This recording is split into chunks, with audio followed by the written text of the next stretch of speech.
Good afternoon. I'm Les Linebarger, Executive Director of Communications for Nacogdoches ISD. This is an agenda review meeting of the NISD Board of Trustees conducted remotely using the Zoom app because of the ongoing COVID-19 crisis. Today's open session is being recorded and will be shared afterwards on the district's YouTube account. I will now turn this over to NISD Board President Pam Fitch. Ms. Fitch? Thank you, Mr. Linebarger. Good afternoon. I hereby call this agenda review meeting of the Nacogdoches ISD Board of Trustees by video conference to order. A quorum of the following board members are present. Please indicate by saying aye when I call your name. Please, for the record, note President Pam Fitch is in attendance. Mr. James Montoya. Here. Mrs. Mindy Winslow. I'm here. Mrs. Leah Beth Apt. Here. The Reverend James Irvin. Here. Dr. Tyrell Groman. Here. Mr. Farshid Nariman. Here. Thank you all for being here today. On March the 16th, Governor Greg Abbott granted a request by Attorney General Ken Paxton to temporarily suspend a limited number of open meetings laws to the extent necessary to allow video conference meetings in response to the coronavirus. In accordance with those suspended rules, we certify the following. Notice of this meeting has been posted online for at least 72 hours. Although members of the board are not gathered in a central physical location, we do have a quorum in attendance at this meeting by video conference. We are meeting by use of Zoom software, which allows two-way communication for members of the public. As we would at any in-person meeting, members of the public who have followed the instructions on the meeting notice for registering to speak during public comment will have that opportunity. All other meeting procedures will adhere to the board adopted procedures to the extent practical. An audio recording of this meeting is being made and will be available to the public at a later date. If you have any questions about these suspended laws, please call the Office of the Attorney General at 888-672-6787 or by email at toma@oag.texas.gov.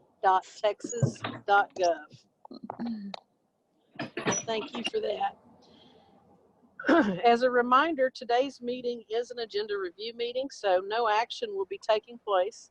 Everything is for discussion only today, ahead of our Thursday regular board meeting. With that, did anybody have any questions or concerns regarding the minutes of the May meetings? All right. Hearing none, we're going to move to business office reports. Mrs. Barbrick, if you would walk us through those, please. Good afternoon, President Fitch, board members, Superintendent Dr. Trujillo. I'd like to start with the budget amendments.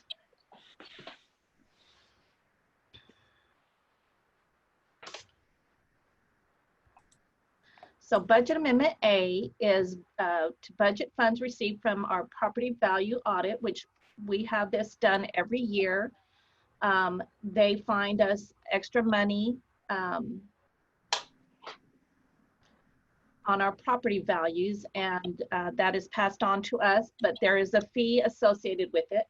So this budget revision is to budget the funds received, the fee for their services, which is what is in function 41, and then the remainder is being spread out to other functions in anticipation of any shortfalls that might come about at the end of the year due to year-end entries. So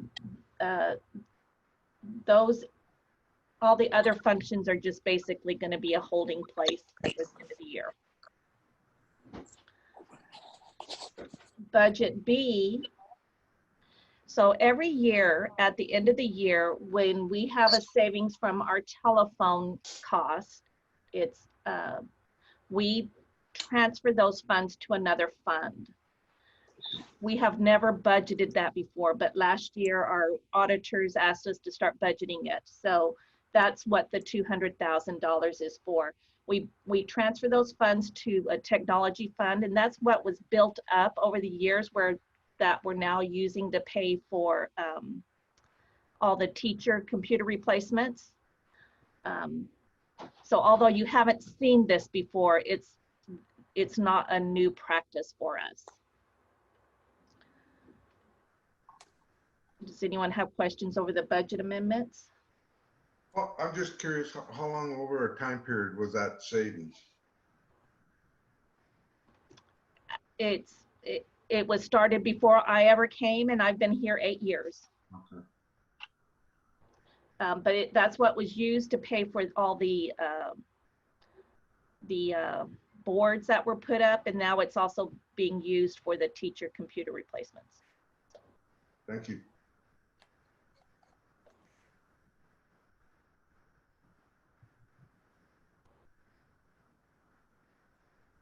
Any additional questions on budget amendments? Okay. Ms. Barbrick, we'll continue on to donations under 2,500, please. You know what, I'm sorry, I missed page 2. Yeah, C, we need C. Okay, there is a page 2, there is a adjust budget for TRS on behalf. This is an in and out, so I'm hitting income as well as expenses for the same amount. This is an entry required for our on behalf of TRS. That's our retirement.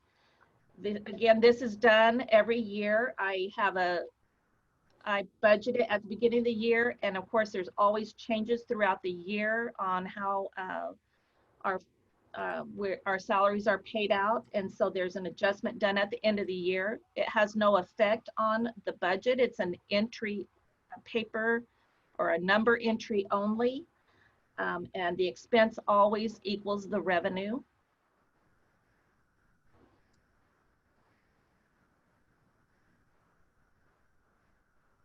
Any questions on this one?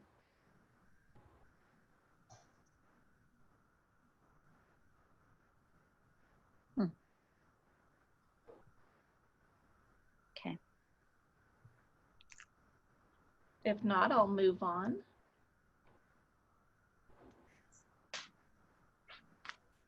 The next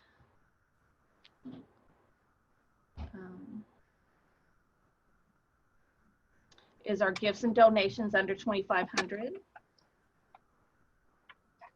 We had 3 donations from First Baptist Church, First Christian Church, and Grace Bible Church for the high school.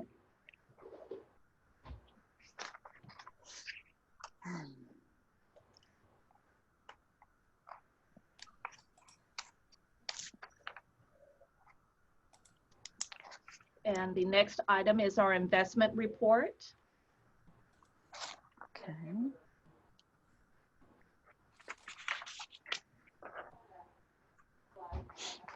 My computer is just spinning, I'm sorry.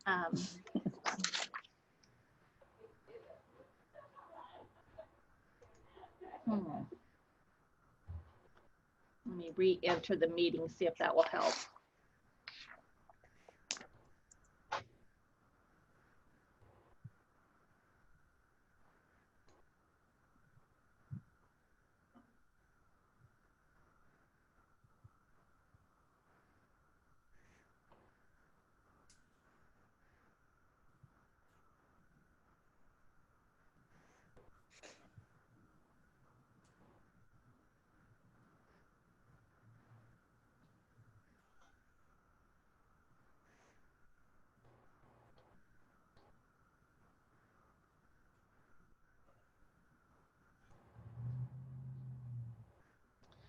Okay, I'm gonna have to try a different method because board book is not working for me now.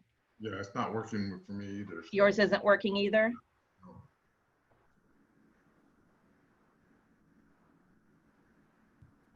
No. All right, so.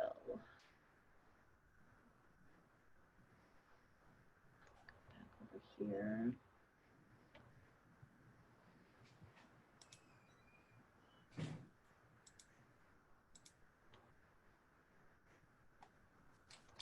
Mine is spinning too. Is it? Yeah. Okay.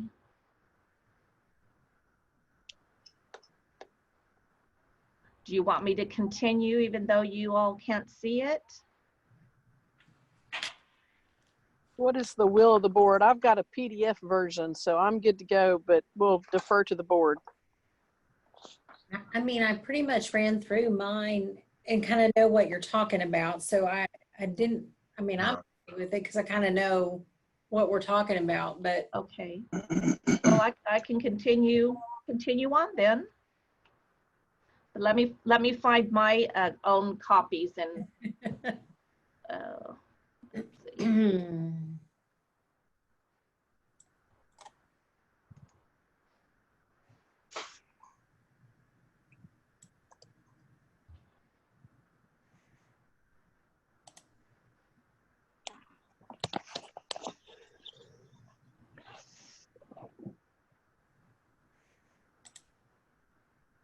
Okay, I was on the investment reports, wasn't I?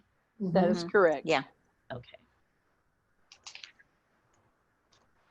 All right, there again, and interest rates are very low. We had a certificate of deposit that expired, and so we have $165,000 sitting in our account, and I've requested for those funds to be sent back to us. Again, I don't want to obligate something over long term when the interest rates are so low. Mhm. Does anyone have questions on the investment report? This Dr. Groman, mine finally loaded and I don't have any questions, but I reviewed all this. Oh, you covered the stuff that's important to me. Okay. Can someone tell me what's next? Miscellaneous business office reports, Ms. Barbary. Okay. All right, so usually for these, I just take any questions that you might have over all these different reports.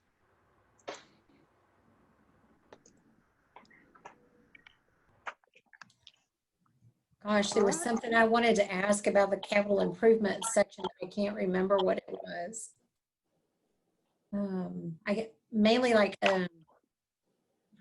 these were the projects that we approved a while back with a certain amount of money that we had, and we were kind of at the getting them kind of finished up, I guess.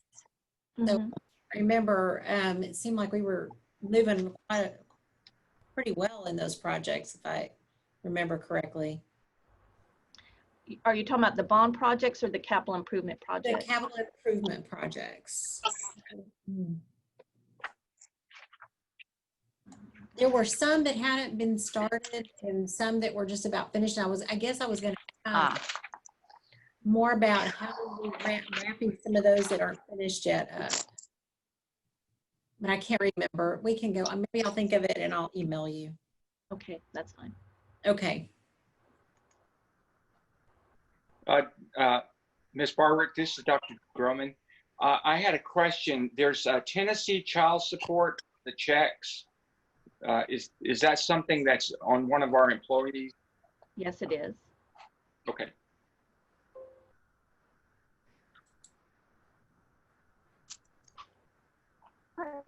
Any additional questions before we move on? All right, hearing none, we'll move to item 3C, purchases over $25,000. There is one item, Gasaway and Associates, K-12 Technology Consultants. Mr. Martin. Good afternoon, President Fitch, members of the board, Dr. Trujillo. Administration is recommending Gasaway and Associates K-12 Technology Consultants, LLC, to provide technology support services for our technology department, as well as the Nacogdoches Independent School District. They have a unique expertise to evaluate, recommend, and execute plans for agencies such as ours in our time of need. The estimated budget impact for this service is $48,000, not to exceed $55,000. I'll be happy to answer any questions you all may have. We also have included in your packet the proposal and some revisions to the proposal that we asked for to be put in the agreement. Mr. Martin? I just Go want, we're getting coverage for a year with that contract. They'll support us for a year, or will it be longer than a year? Right now, what we're asking for is a year. However, we've asked Mr. Gasaway and his consulting firm to add a clause in there in the event that we get halfway down the road or somewhere down the road and we feel pretty comfortable. We have asked for an exit clause to be entered into this agreement. But right now, to answer your question, we are asking for 1 year of service from his firm. Now, would there be a refund if they exit before the year, or that hasn't been discussed? Mr. Montoya, it's paid on a month-by-month basis. So every month we would pay $4,000. Mr. Gasaway and his team would come on site. Most of the work would be done online or over the internet, and he and his team come on site. This includes one visit per month on site. Any additional days, there is a $1,000 a day fee plus mileage. Okay, thank you. Yes, sir. Where are they located, their office? They are located in the Metroplex, the Dallas area, Grand Prairie type area up in there. Okay. Mr. Martin, I would ask, I had a chance to review the proposal. I liked how they set up their goals and what the deliverables would be. Mm-hmm. I did notice that we did not identify a project manager. So who will be that person or point of contact at the district? After visiting with Mr. Gasaway, he recommends that the point of contact be the Technology Services Coordinator, Mike Owens. I would also be one of those points of contacts as additional support.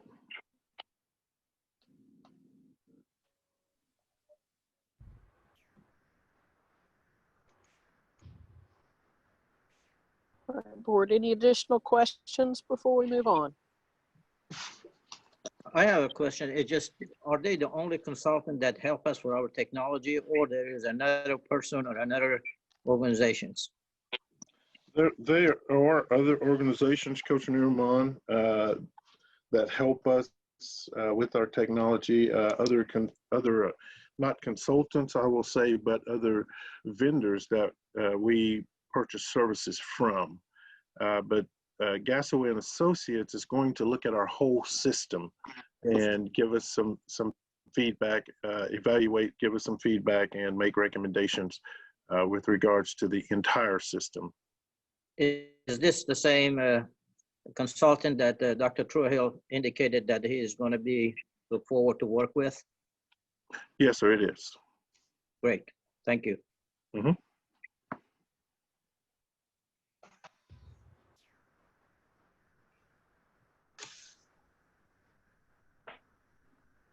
All right, hearing no further questions, we will move to item 3D, submission of missed school days waiver to TEA. Dr. Hill. Hi, good afternoon, President Fitch, Board of Trustees, and Superintendent Trujillo. This is another waiver that TEA has granted all school districts across the state as a one-time due to COVID. And so this particular waiver is, we couldn't file it until the very last day of our instruction, and it is for all the days that we missed school. And so that's approximately 50 and a half days since, let's see, March the 16th that we've missed. And TEA requires school districts to attend school 75,600 minutes per year.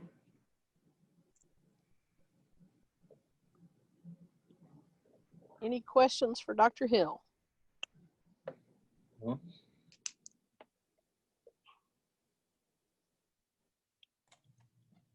Hearing none, we'll move to item 3E, addition of college prep math and ELAR high school courses. Mrs. Autry, welcome. Good afternoon, President Fitch, Superintendent Trujillo, and members of the board. NISD has been working with SFA to create a college preparatory math and English course for seniors who have not yet passed the TSI test in order to take dual credit courses. The course is designed to ensure a pathway to college for students who may have struggled in these courses. And it is designed to help students also bypass the remedial courses that are given at university levels, also to help them pass the TSI. SFA has agreed to partner with us in the creation of this course. And so some of our staff members have been working with professors, Drs. McIntosh and Dr. Beverly at SFA. We have created matrices in terms of curriculum for the math and the English course. SFA has agreed to it, and so we are in the process of vetting the MOU right now with the university. So the course will be set to go in the fall. I believe NHS has prepared spots for these classes and also personnel for these classes in the master's schedule for next year. How many students would we expect that will be able to benefit from this new service or class?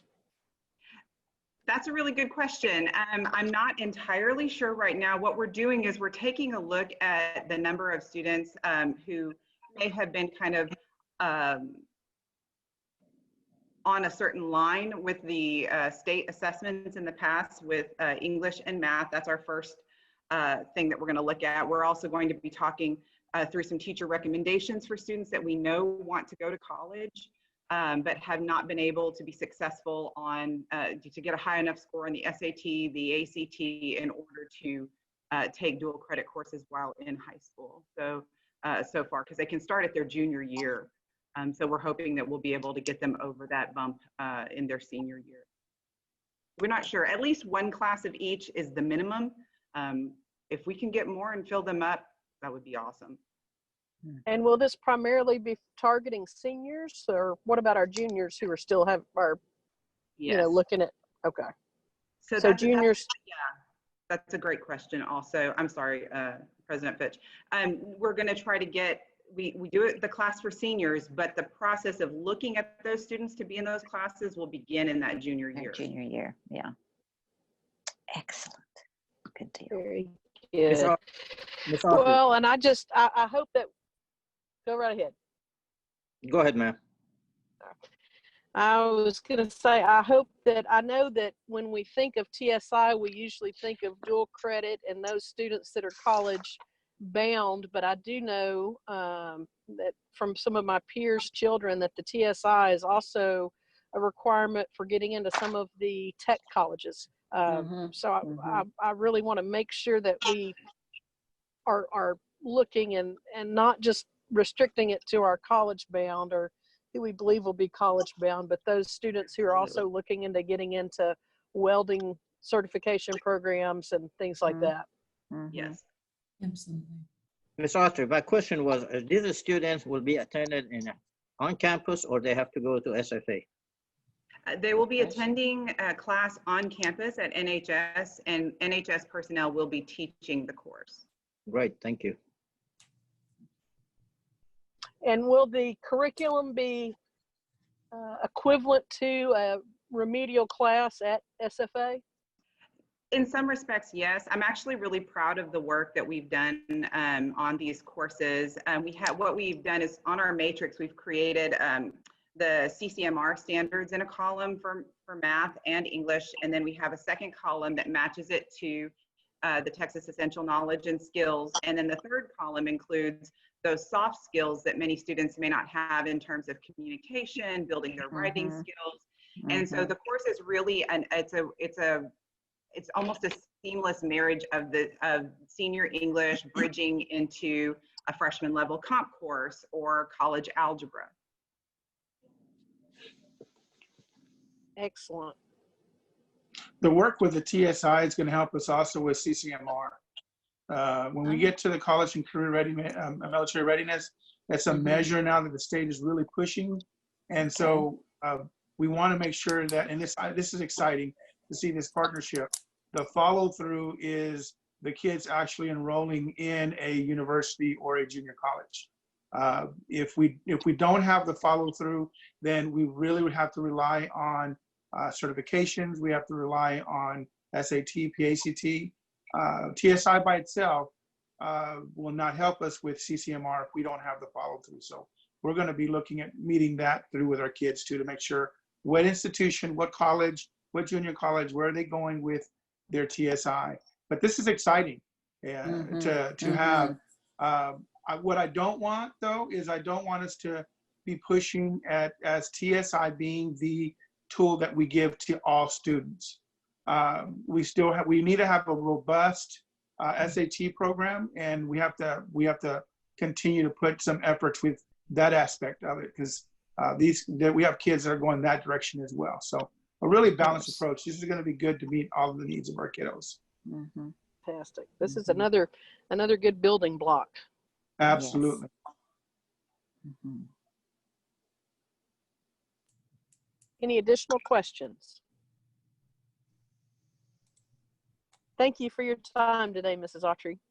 Thank you so much.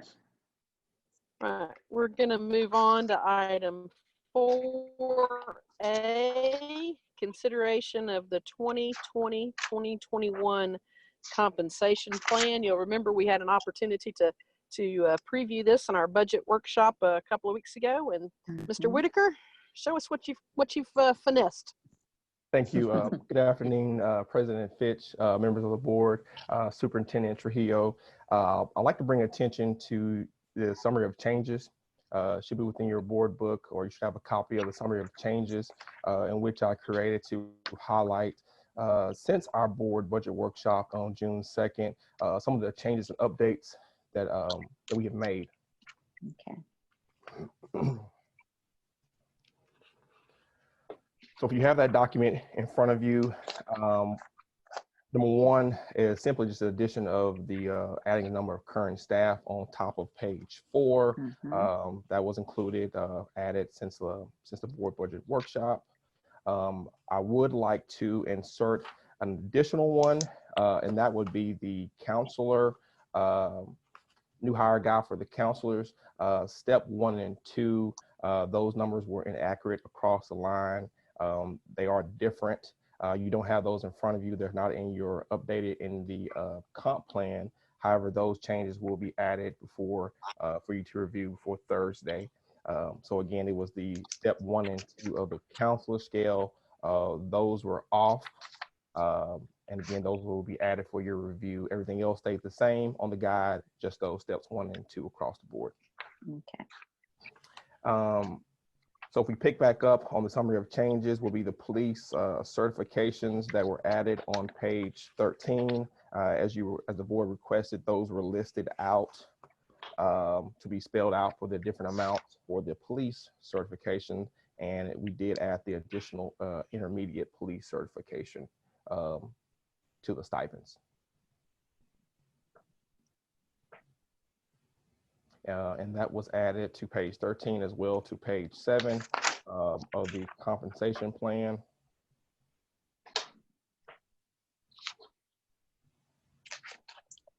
And as well as the addition of the critical area teacher stipends were also added to page 7 and 13 to highlight the secondary math and secondary science teacher stipends.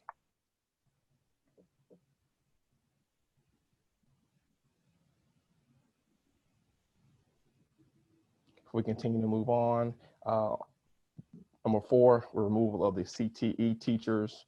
On page 15, they were taken off of pay grade 1.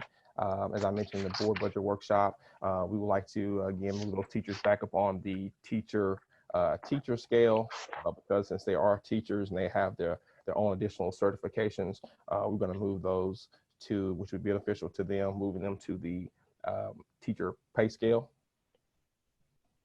Number 5, we changed literary specialist to just a content specialist in pay grade 2 on page 15.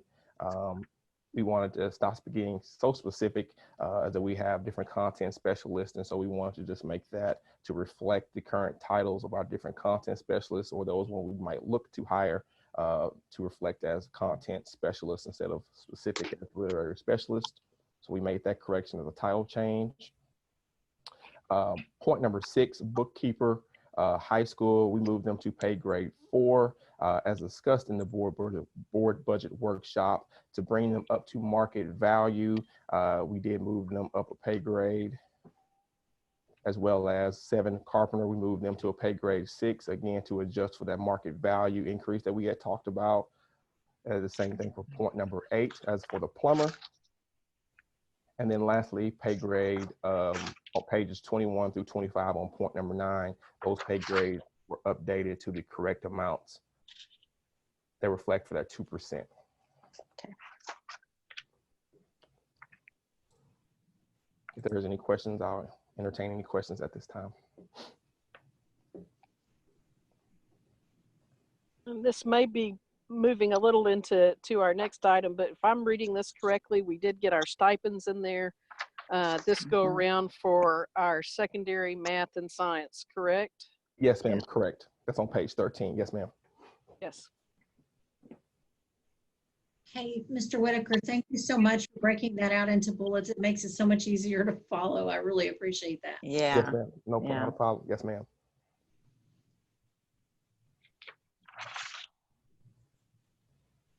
This is Dr. G. I think we're going to see a real benefit from motivating our better science or the master science and math teachers, and we're going to see better performance out of our students, and that's what it's all about. Yes, sir.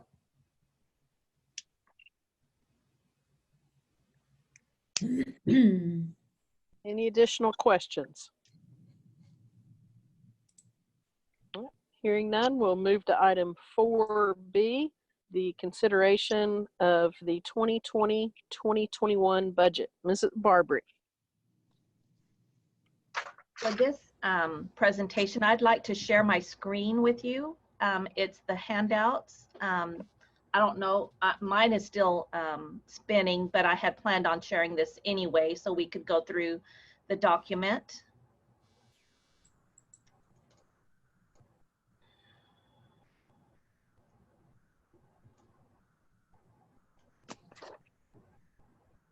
Can you see that? Mm-hmm. Yes. Okay. All right. So before I get too much into it, I wanted to talk about the timeline of the budget. We are supposed to propose the budget by June 19th, publish a notice of public meeting, which we did, and then hold the public meeting, which will happen on Thursday. We have to adopt the budget by June 30th. We adopt the tax rate after receiving the certified appraisal roll, as well as what's called the maximum compressed tax rate, or known as the MCR, that is determined by TEA. That rate is the rate for the current year per $100 of taxable property value at which the district must levy in order to receive its full Tier 1 allotment under the Foundation School Program. So that rate, then we adopt a rate called the voter approved tax rate, and that is equal to our maximum, our MCR, plus the greater of here 2 pennies or 5 cents. Our greater amount is at 13 cents. plus our debt rate.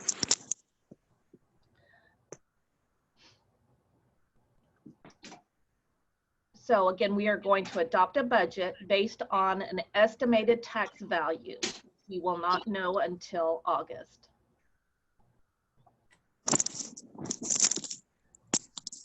So our document just begins with some historical information, our historical tax rate.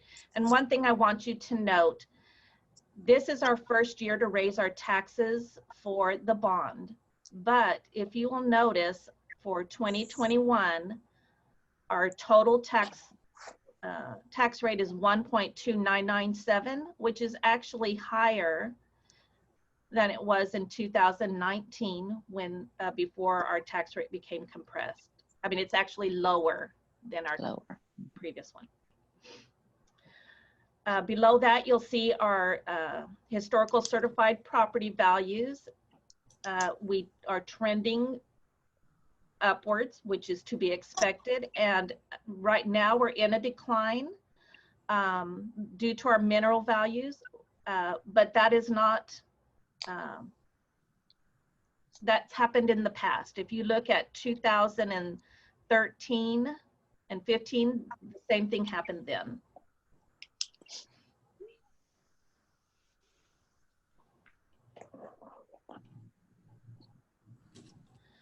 Next is our historical attendance data. So we have our snapshot enrollment, our average daily attendance, and our WADA.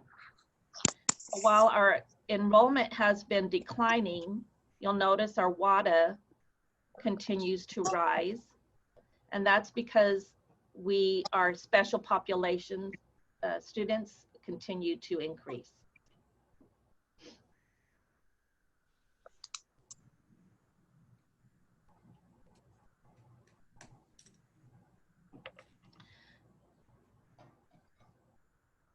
So our enrollment, it's a vital number, but we are funded on our attendance. So it's very important that we get our students to attend school. And Lisa. so, yeah, so we're always pushing for attendance to be taken and for our students to show up, because that is how we're funded. And so what's also important to note is that while we're funded on our attendance, we have to hire based on our enrollment. You can't, so like our class sizes can't exceed 22. Well, that doesn't matter. Our attendance doesn't matter. It's our enrollment. So even though if we don't have students showing up and we have 18 kids in a class, it doesn't matter. It's based on enrollment. What's the formula? I see the ADA versus the WADA, the weighted ADA. So how do you get to the weighted? The different special populations, depending on what you are, whether you're bilingual, you're special ed, you're K, it's different for all the different populations. They are weighted at more than one. Okay. Some are weighted at 1.5, some are weighted at 1.1. So that's how that's. Ms. Finch, this is where it's very important to find and have quality individuals working our PEMS area, because you find your really good PEMS folks that really put the data in there correctly. So when we report that to TEA, we have accurate information, accurate data, and we don't have to do much cleanup with it. And that's where the weighted ADA comes in, from bilingual programs, special education programs, those services that are out there, so we can make sure we code our kids based on the services and programs that they're receiving. Lisa, Yes. do we house or do we cater to some special needs students from schools within the county, or just only students from Nacogdoches City?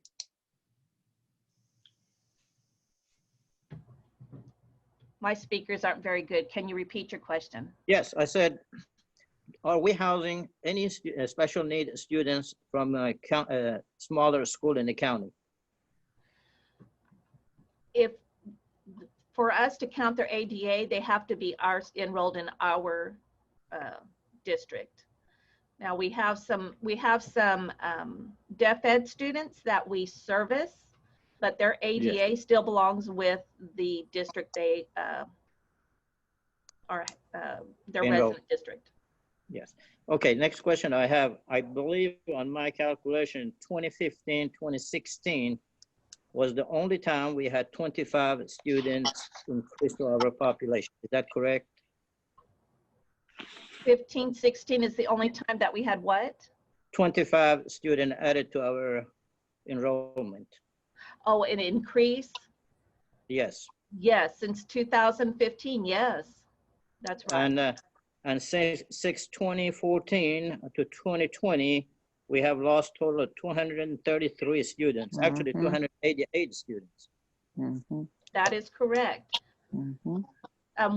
For a while there, we were averaging around 66, 67 students of loss every year.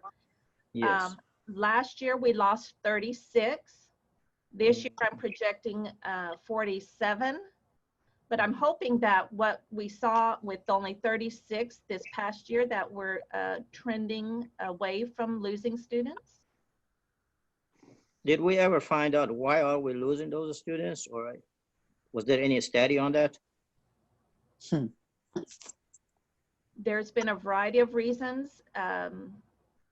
You know, we had campuses that were in IR status, and we had students flee then.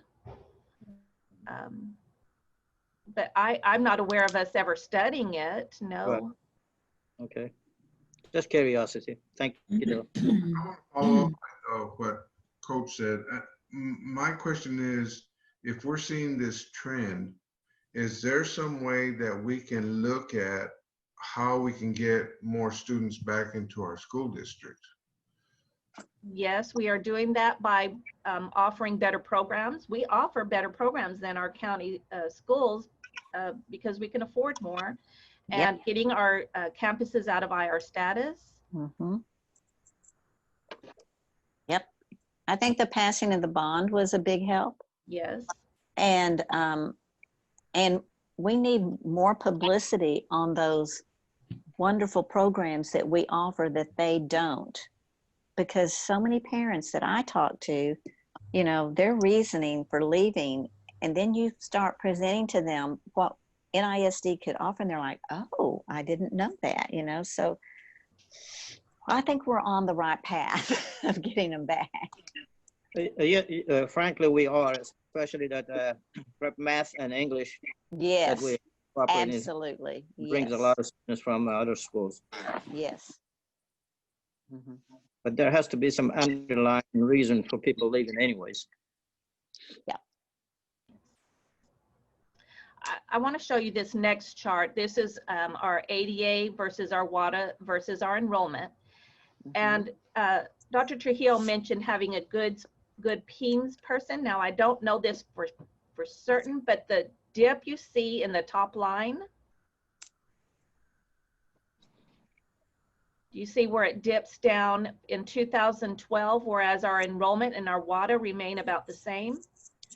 That tells me that a special population was not counted correctly there.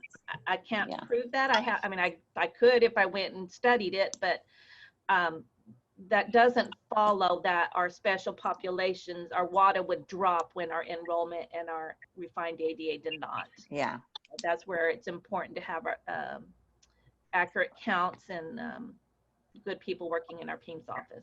So our special populations would include what students? Bilingual, special education, GT, CATE, now dyslexia. 504. Yes, special ed. 504? Oh. Huh. Yeah. I believe I got all of them. Okay. Is there an economic in there? Yes, state compensatory ed, yes. Okay.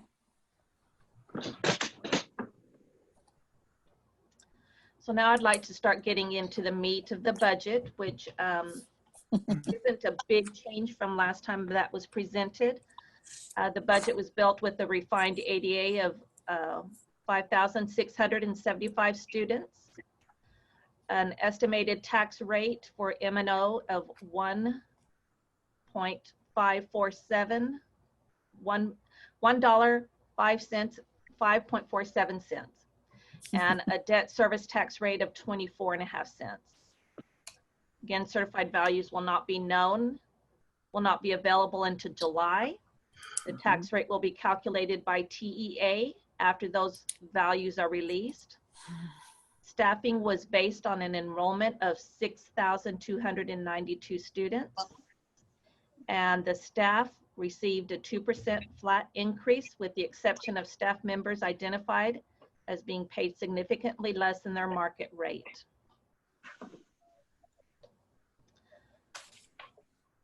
You've seen this already. This is the teacher salary scale and the counselor salary schedule. Here is a historical record of our teacher salaries. So in 2001, a beginning teacher made $25,500.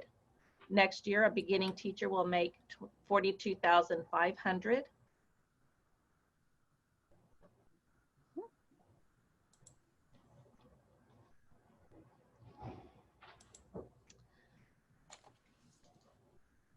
So these are our revenues. Our tax revenues are declining by just under $1 million. Our state revenues are increasing by about $900,000. So when our tax revenues drop, the state kicks in more. But again, we have to collect our fair share, or else they won't they won't give us everything we're entitled to. And then federal revenues are dropping. Again, that's due to some one-time federal funds that we don't budget until received.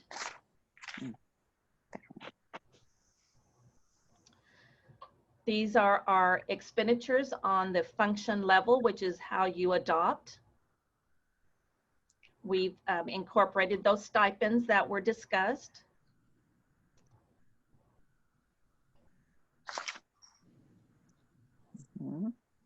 And it's we're adopting a balanced budget, revenues equal expenses.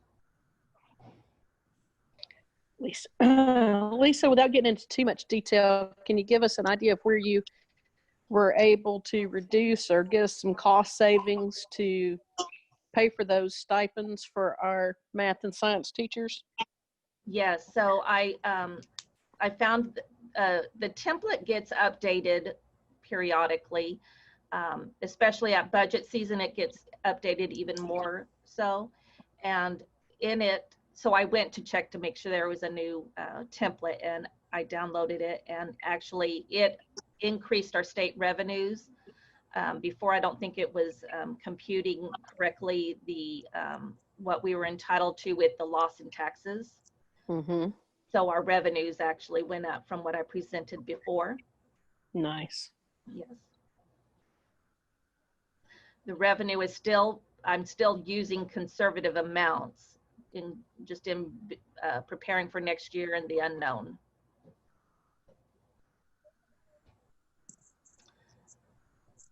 The next few pages, I won't go into the detail, but you have them in your board book, breakdown by different perspectives. So I'm going to move on to how the breakdown of our budget. So our revenues primarily, I shouldn't say primarily, the larger portion of revenues come from the state at 61%. 37% is from local and 1% is from federal.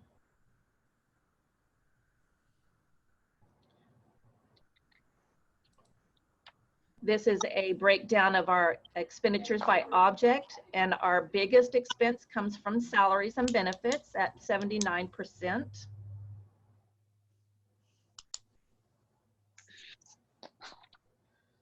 This is a breakdown of our payroll. The biggest portion of our payroll comes from instruction, as we would expect, 62%.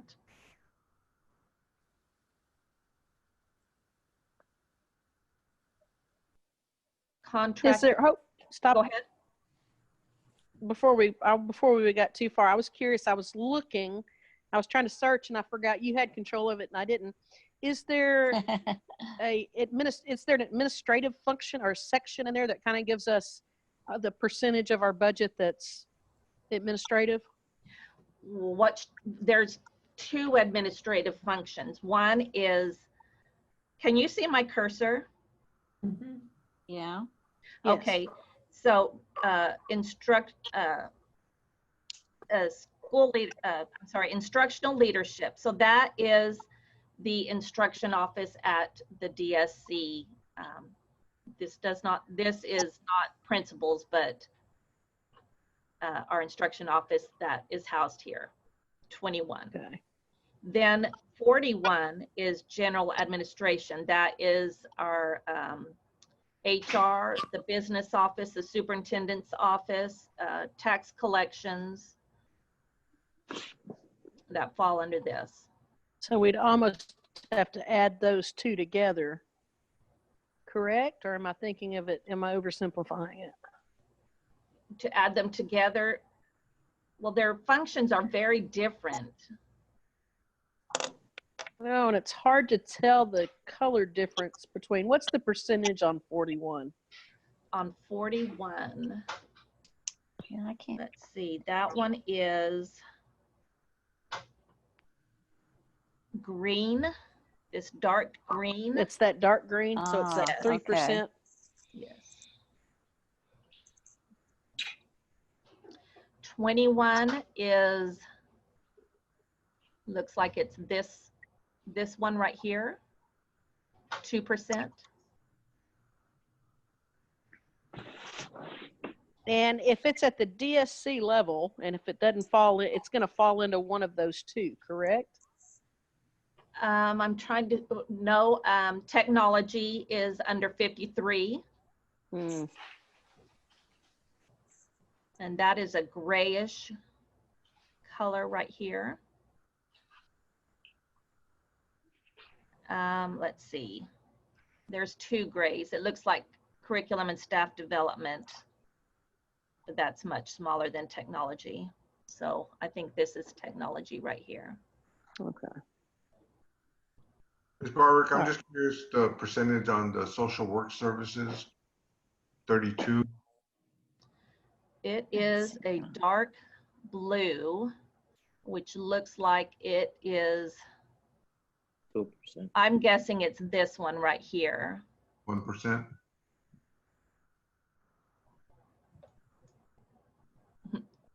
Correct, 1%? Yes. Okay. All right. Thank you, ma'am. You're welcome. Thank you. Professional and contracted services.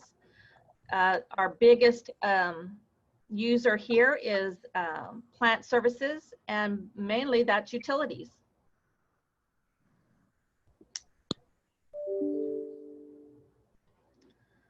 Supplies and materials. Our biggest user there is instruction at 42%. Other operating, that is items such as buying food, travel, advertising. This one, there's not a big standout, but our biggest one is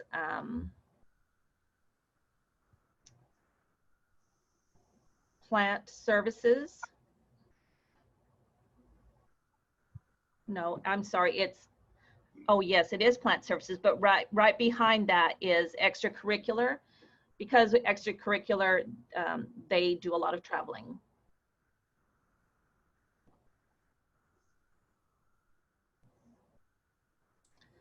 And finally, by program intent code, our biggest user again is providing basic instructional services. Well, what's the undistributed? Just what That's isn't when you're falling serving in the- that's when you're everybody. serving everybody. Yeah. You're not Okay. targeting a specific population. Right. Okay. Here's our student nutrition budget. Revenues are equaling expenditures, just under $5 million.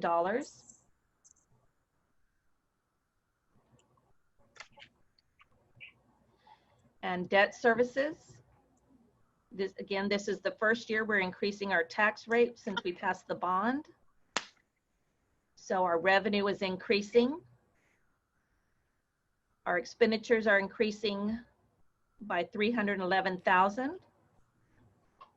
So this puts us in a deficit, which is a planned deficit as we use our fund balance. Mhm. And we're still ending with a healthy fund balance.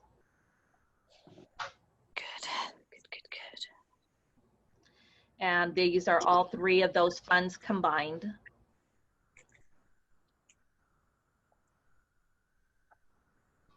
The rest is just definitions for your perusal at your leisure, not right now. Any questions? Ms. Barwick, Dr. Groman, I want to thank you for your expertise, your hard work, and all those that work under you. I think you've done an excellent job in this time of uncertainty. So do appreciate how you've been so instrumental for us to get to this point. So thank you. You're welcome. Indeed.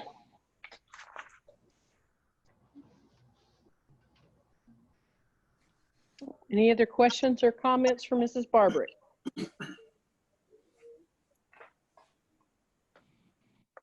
All right. Hearing none, we'll move on to item 4C, first reading of revised local policy BED, board meetings, public participation. Mr. Martin. Thank you, President Fitch, members of the board, Dr. Trujillo. Again, attached here is first reading of local policy BED. We have a draft for your consideration for all public comment to be held at the beginning of the meeting, regardless of whether or not the comments pertain to agenda items, with 3 minutes allotted to each speaker. The policy allows for both types, agenda and non-agenda items, for comment at regular meetings, and only agenda comments at special meetings, since they are usually specific topics. The majority of districts that we've looked at use this very same policy as in their board procedures. I'll be happy to entertain any questions you may have. Mr. Martin, I think this is a significant change because I think it's important for us as board members to hear the good and the bad from the community. And hopefully it'll be good instead of bad, but I think it's a good decision to be able to let people talk about whether it's on the agenda or not. I think it's a good move. Yes, sir. Thank you. Mr. Martin, I appreciate that you contacted TASB and got these suggestions here because as a new board member, I'm finding that TASB is so very helpful. But I was actually looking at the House bill and its wording, and you know, when it comes to when they speak and how long they speak, that really is up to us. And I was wondering if we might entertain a possible look at a draft that would let the public speak during consideration of each item when they're speaking on something on the agenda, where they could speak at the beginning of a meeting if it's off the agenda. This is, of course, only, I really like that you separated special meetings with regular meetings. So let's say it's a regular meeting and we would allow them to speak off the agenda at the beginning, and then those that have something to say about each of the things on the agenda, it would be during consideration. That's actually the way the House bill is written, that's another option. And let me tell you why I'd like for you to at least consider this. As a member of the audience, when people were speaking, I'm frantically making notes so I could understand, you know, what people have been considering. And then we have the items and we have the reports, and I'm trying then to put the comments in context. And as an audience member, it could sometimes be confusing. And now that I'm a board member and would actually have to decide, I would prefer to hear those comments in the context of what they're commenting on. Does that make sense? Yes, ma'am. Okay. Board, what do Board, y'all how do think you- about that? Yeah.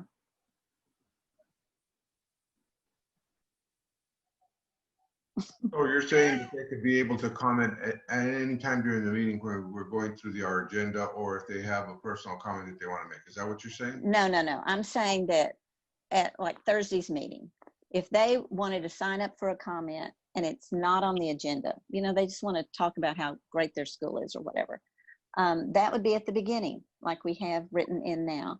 But if they wanted to comment on, I don't know, looking at this month's agenda, they wanted to comment on the budget, then they wouldn't comment until after the report on the budget was given. And then they could comment and go, yeah, and I just think it's great. Or no, have you considered this? And then we would know what the public is thinking about that item as we are considering our voting. It just would put it in context instead of everything at the beginning and then we have all these reports and things. Ms. Abt, there are times that we have some information regarding of what we do. The other party, public doesn't know exactly. It's a lot of time to explain to them. Somewhere down the line, they have to trust us as well. I know, but they would be making these comments at the beginning of the meeting, the way we have it now. Right. Whereas if we took this other recommendation, which is during the consideration of the item, they would be making the comments after the public and we have received the report. And who knows, maybe some of those comments might just be, you know, waived and they go, oh, my answer, I was given answers. Or if they still had a problem, then they would be bringing that problem to us after we've waived this, you know, and unless it's really private information, it's they should be hearing the discussion anyway, right? Am I missing something here? As I understand, we have a right to sit down and listen and not giving any response. No, this is the public response that they do have a right for. I'm just saying, according to the House bill, we could put the time of when they respond, divide it up as to what they wanted to respond about instead of everything at the beginning. And I'm just suggesting that it would help me weigh their comments a little better than just hearing it all. They would still only get their 3 minutes. We wouldn't debate or answer or anything like that, but we would be hearing it in context of what their concern is or what their, you know, comment is.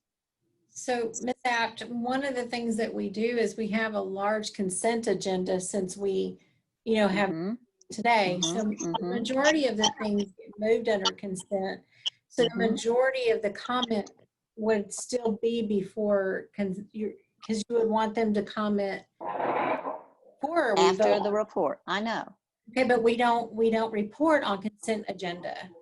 Consent agenda is just approved. So today is our discussion on the consent agenda. Okay.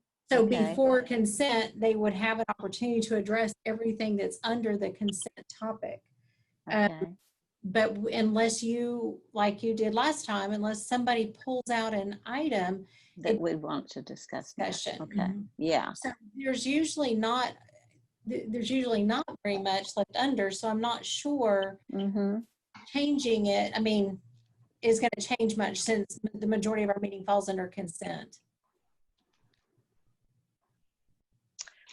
Let me suggest this as well, Mrs. Abt. I know this is, I think, absolutely worthy of some thought and discussion among us as a board member, but we're just getting this for the first time today.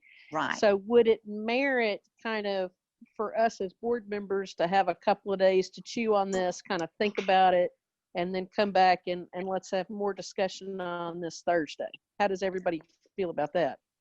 I think that'd be good. I don't know. And is it extremely rude of me, if it is, just tell me, to ask Mr. Martin to look into what a draft like that how it would read, or should we wait and discuss it and then tell him more specifics of how we would want it? Can I add something here? Oh, please do. A cautionary note is each one of you as board members have been elected by this community to speak on their behalf. Mhm. And so one thing that I would say is, by the letter of the practice, we give them an opportunity to give any comments that they may have prior to, so that as we go into conversation about it, if there's any hesitance on the board, then at that point you can look at exploring that. The cautionary note, though, is if I speak at the beginning and then you allow me to speak again later in the session, then because if you open it up and it's 3 minutes more and I want to speak on that specific item, I will speak on it again. I will tell you, I've been in a district where we had that, where you spoke at the general opening session at the very beginning, and then you open it up again to anybody who has comment. I will speak again. Just because I spoke one time during the session doesn't mean that you'll stop me from speaking again. And that's the key, the cautionary note that we have to look at is, and I see what Ms. Winslow is saying is everything that we're covering is prior to when it's on the consent agenda, and that way they can address that. But Dr. Tria, that's why I was saying, if the only ones who would be speaking at the beginning would be those who wanted to address something not on the agenda. And the others have to save it for when the item is considered. That's all. But he's right. You could have somebody speak on every single topic, so they would not on the agenda. Yeah, because if you're going to open it up to where they can speak on every item, one individual could speak for 3 minutes on every single agenda item. Okay. Yeah. I see what you're saying now. Yeah. Okay. Yeah, that's the cautionary note. And I will tell you, now we're talking about a meeting that you're going to be listening more to the community than as a board acting as a body, as a team of one on making a decision.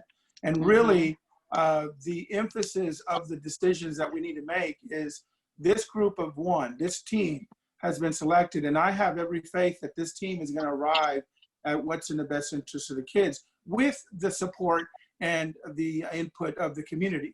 But the primary responsibility is going to rest on this one team that we have collectively. And so there's one thing that I would caution is making sure that we have a tight conversation on the decisions that you make, whether they speak before or they speak after. But when you pause and you break in between, it's going to become a little bit muddled and who's going to keep up with that, because you want to make sure you're timing every single one of those as you're opening up to the public, if you're doing it throughout the session. And all it takes is one person that you didn't give them the current amount of time, and then now we're dealing with just my thoughts as we explore conversation. I love the fact that we're going to look at something that is typically the model that we have across the state, where you have agenda and non-agenda items that can speak to, and that way that gives us a threshold to hear from our public, whether it's on the agenda or it's not on the agenda. So maybe we should make sure that the public is aware of how important it is, if they have something they're concerned about, that they tune in on these Monday things. You think would that be helpful then? And then they would know if they wanted to speak at Thursday. Right. Because you're making it sound like Thursday we've already made our decision for consent by then. And that listening to it on Thursday is just a formality. Am I reading that wrong, Ms. Winslow? Well, one of the things, I'm sorry, this is Mrs. Fitch. I apologize, Mrs. Winslow. One of the things that I like about the Monday meetings is it does give the public time to hear what we're discussing, and then it gives several days, if they've got a concern or anything, that somebody can reach out to me and say, hey, I know y'all are making a decision on this Thursday. I heard the discussion you had on Monday, and here are my thoughts. I like That's that one too. of the things I really love about having that dialogue advance. So it's not just we're gonna listen, hear the presentation, and then wham bam make a decision. To me, this opens up the avenue for more community discussion. Right. I And like that too. And that's exactly what's happened to me over the last 2 years is I've been able to take that information and it's just exactly like what you did last month. You had something that was going to be on consent and we pulled it out so we could have further talk about it. Just because we want to say, like I may say in a minute that I move 4A into consent agenda. Does the board agree? I mean, we don't have to. We can still have a discussion on it. On Thursday, I just may say, I'm good with it. I mean, that's just kind of that way our meeting on Thursday is more focused on all the good stuff and reports from all the teachers in the community and the different programs and things of that nature. I mean, because this discussion that we have when we go through the business office reports and all the different numbers that we have takes a long time. It does. It does. I agree. Also, this information is not for us new today. We had it, let's say, Right, Friday. we did. Yes, so we had time to read it and analyze it and review it.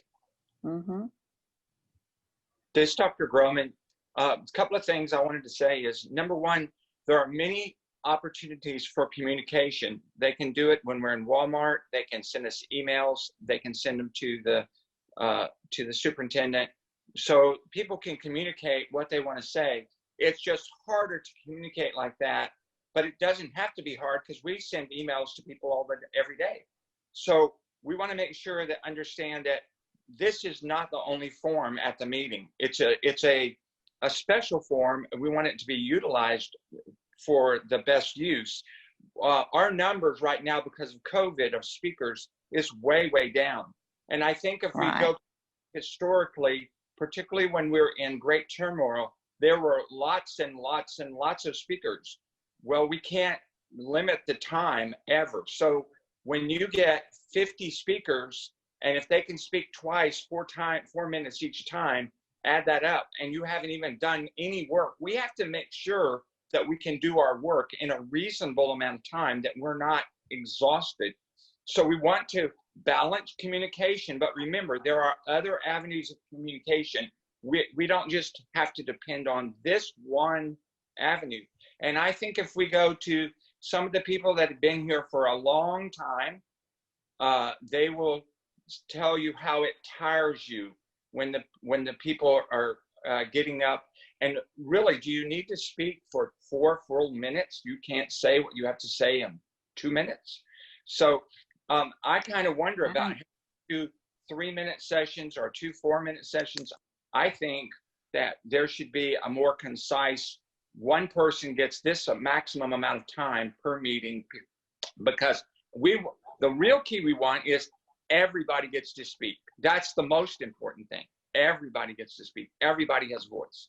So I've covered a lot of things here, but we don't have to totally fine tune everything today. We can always see an opportunity to make things better. And sometimes it's not like making a cake, it's done.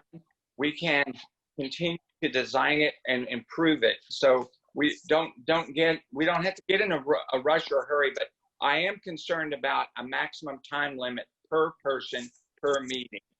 That's my and that's what, Mr. Martin put that down as a TASB concern. If we had non-agenda and agenda, then suddenly can they go for 6 minutes and that kind of silly thing. One And way I we think, can do that is we can just add a 4-minute total. or as they said, or from a 3-minute a or 4 a minute. 3-minute per speaker, and you choose whether you want to address the agenda or the non-agenda. If this is your 3-minute slot, So 3 and minutes that could be, per meeting. yeah. Okay, now that's even easier. They can Right, and split it or they can use it one or the other. well, that's I confusing think if we're that's splitting it. because when we get 20 to 30 people, that's really important to we want to make sure everybody doesn't get tired and everybody gets a chance to speak. On I top agree. of that, excuse me, agenda review is also recorded and will be Mhm. broadcasted tomorrow, at least I know for sure, Mm-hmm. on the YouTube. So they have access to see it. If they couldn't have time today, they can look at it tonight or tomorrow or next. So there's ample opportunity. Plus, I think newspaper also posted when there is an event for an ISD. Well, then I think then we should assume that that the public feels like because this is what's important, right? We shouldn't be thinking in terms of, oh, we'll be there all night. Well, I'm sorry, that's what we signed up for. But we should assume then that the public feels like they have had their say, as long as, and if it's at the beginning, great. They would be happy with that. Because we could write this in such a way that they only get 3 minutes a meeting. And if they wanted to say that at the time of the item they're concerned about, we could do it that way. But if you don't think that's important to the public, as long as they have that say, well, then we could keep it like this. And let me just say again, I really appreciate that we are looking at the fact that they can speak on agenda or off agenda. I think that's letting the public know we want to hear from them. There's no question. I do have another question. And before we had a thing that if there's 10 or more speakers, they were throttled to 2 minutes. Is that superseded? Is that lost, or is that still enforced? We, Dr. Groman, this is Mrs. Fitch. We cannot limit the overall time, whereas we used to be able to say we've allotted 30 minutes. We can no longer do that. We can give them 3 minutes, and if there are an abundant amount of speakers, you can reduce that to say 2 minutes if needed. And that's up to the discretion of the chair or the president. Okay, thank you, Ms. Fitch.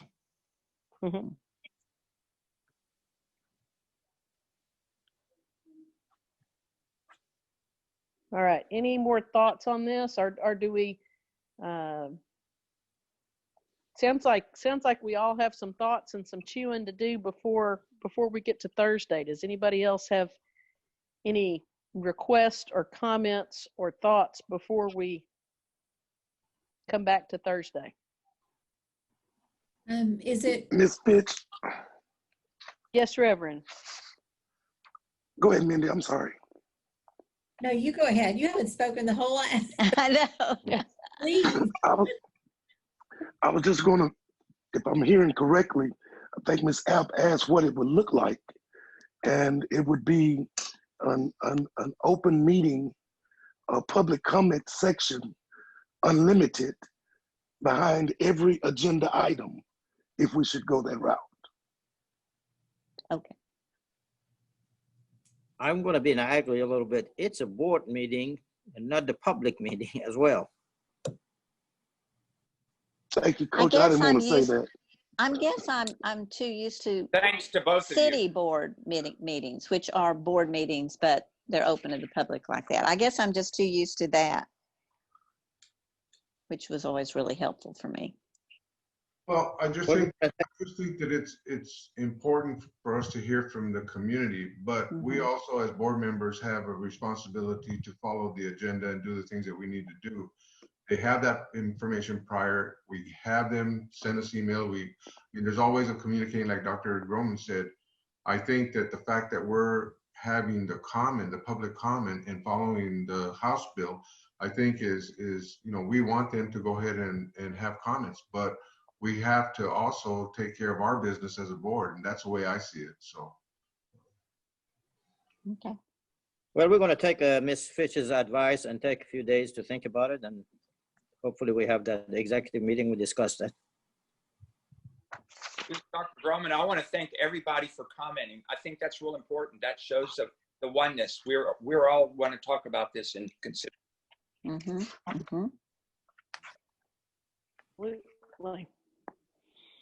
Ms. Fitch, this is Mindy Winslow. I would just like to ask the board if they would consider moving items 4A and 4B into consent agenda. All right. On item 4B, it does require that we have a public hearing associated with that, so that's going to have to stay on the action agenda. However, unless Holly corrects me, I do believe we have the option of moving 4A to consent if that's the will of the board. That's the compensation plan?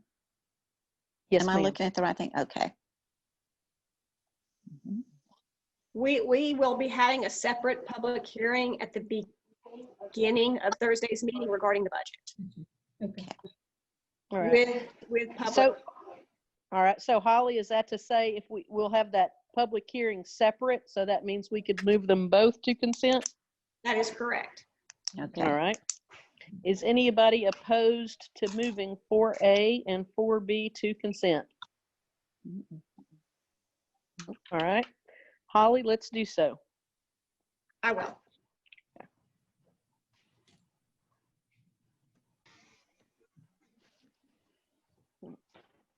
Any other comments before we move on? All right.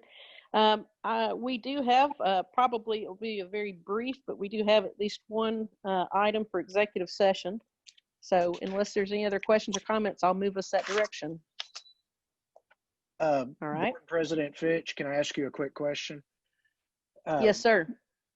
What time, we need to give at least let our folks know who's watching the open session here. We need to give them a time we will that we wouldn't return any earlier by. Like, for example, we would not be back any earlier than 1:30 or 1:45.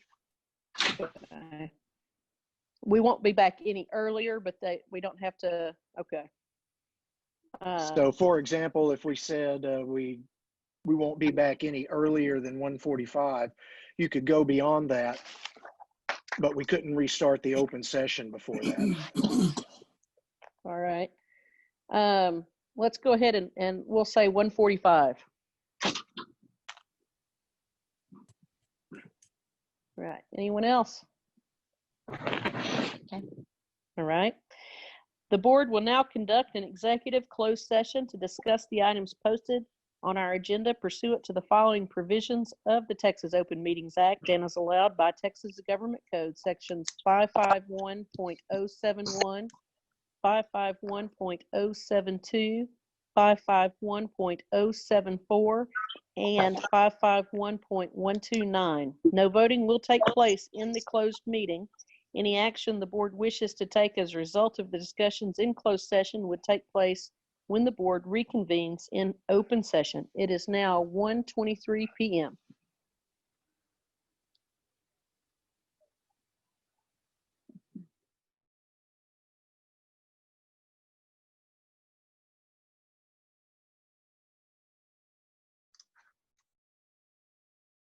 Gap in that.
Les, can you tell me if we've got everybody?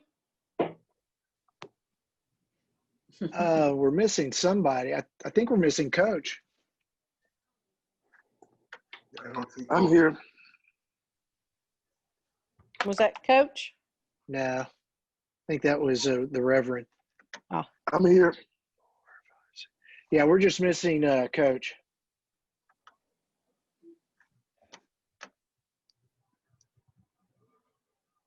All right.